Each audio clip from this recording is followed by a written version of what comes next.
UN-backed body has said that Gaza City and the surrounding areas are officially in a famine. A global hunger monitor says over 500,000 people in Gaza are already experiencing famine conditions, a number expected to climb to more than 640,000 by the end of September. The famine is projected to spread south to Deir, Al-Balah and Younis. Let's listen in to what the Deputy Director of the Pediatrics Department at Nasser Hospital, Ayad Khalaf, had to say. نعيش في واقع هذه المجاعة، والمجاعة تتفشى في قطاع غزة، وطالبنا ونناشد الجميع من أجل يد المساعدة ولإدخال المواد الغذائية لرفع الحصار ورفع الإبادة التي تمارس على قطاع غزة. The United Nations has called the crisis a man-made disaster and a failure of humanity. Secretary General Antonio Guterres urged for a ceasefire, release of hostages and unrestricted humanitarian access.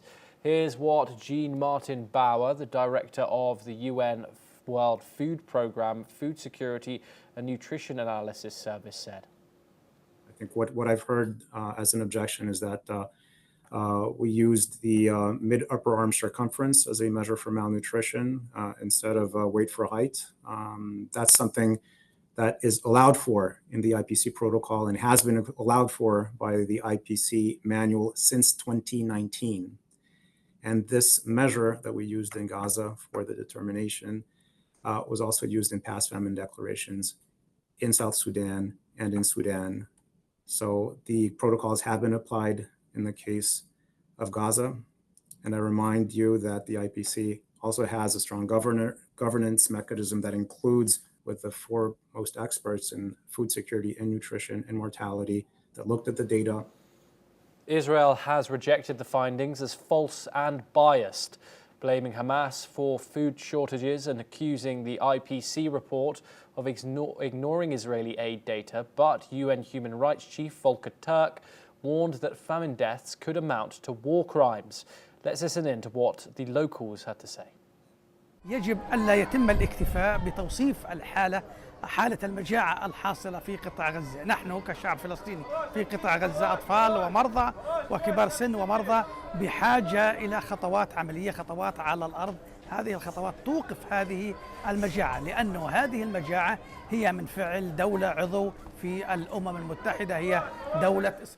The war as a whole has now killed more than 62,000 Palestinians since Hamas's October the 7th attack on Israel. They are figures from the Gaza Ran Health Ministry, which left 1,200 people dead. We are now joined by our guest, Ahmed Fatwa, who's a spokesperson for the Fatah movement. He joins us from Ramallah. Thank you very much for joining us, Ahmed, here on the programme. The UN-backed group says that there is officially a famine in Gaza. Israel have responded, saying that this is not true. They have reiterated the words of Benjamin Netanyahu and countless other Israeli officials and said that these images coming out of the Gaza Strip are misinterpreted and that the UN is perpetrating bias and lies. Can I get your response, please, Ahmed? It's expected to come out from the war criminal Netanyahu, who will deny everything. He denies Human Rights Watch reports, he denies Amnesty International reports, he denies even B'Tselem, the very Israeli human rights organization reports about the genocide, and now he's denying the IPC reports. So we are in a situation that the perpetrator, the criminal, will deny everything and will accuse everybody of being biased, of being anti-Semitic, of being anti-Israel. But of course, no one can understand, based on what he showed these excuses, it's unsubstantiated, it's baseless. He's accusing the entire world of bias when the entire world is seeing the criminality on TV and the footages and the images everywhere. Now the IPC confirming there is a famine of stage 5 on Gaza Strip, on Gaza City. That is an evident proof of what everybody has been talking and warning about for the past 2 years. Phase 5 famine means critical malnutrition that could lead to a high number of deaths and a catastrophic famine. Phase 4 is emergency famine. So now in Gaza, more than 500,000 are on phase 5, while 1.1 million in phase 4. So we're facing a humanitarian catastrophe that needs immediate attention, and we cannot stop that attention because Netanyahu said so. After 2 years of committing every crime under the sun, and all these reports after reports by independent sources and independent and respected organizations, then the world needs to act immediately. And this is going on because of the unexplainable impunity that Israel enjoys despite all the criminality they are doing for the past 2 years.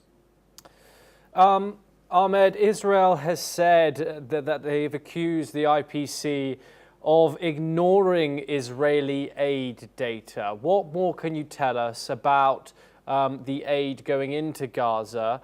Is it getting there successfully as Israel says it is? If it was successful, there would not be deaths from hunger. Just recently, the past 24 days, I believe more than 4 died from hunger. Where is that meals that they claim? Now the GHF, the same organization that is accused of killing the Palestinian people and children while they are trying to seek aid, reported that they provided more than 1 million meals. Now, of course, that report need to be investigated, but even if we assume that it is right, that's not any way close to be enough for 2 million population.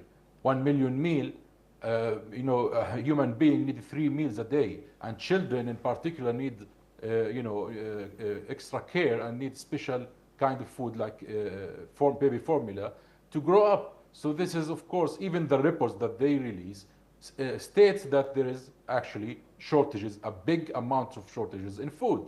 Therefore, that famine is not some fantasy we are talking about. This is confirmed by everyone right now, and the images is just there. So we cannot accept Netanyahu input or Israel input. They are the perpetrators in the very beginning. If we wanted to be logical about it, that need to be stopped, to be taken as an input for any investigation in the future.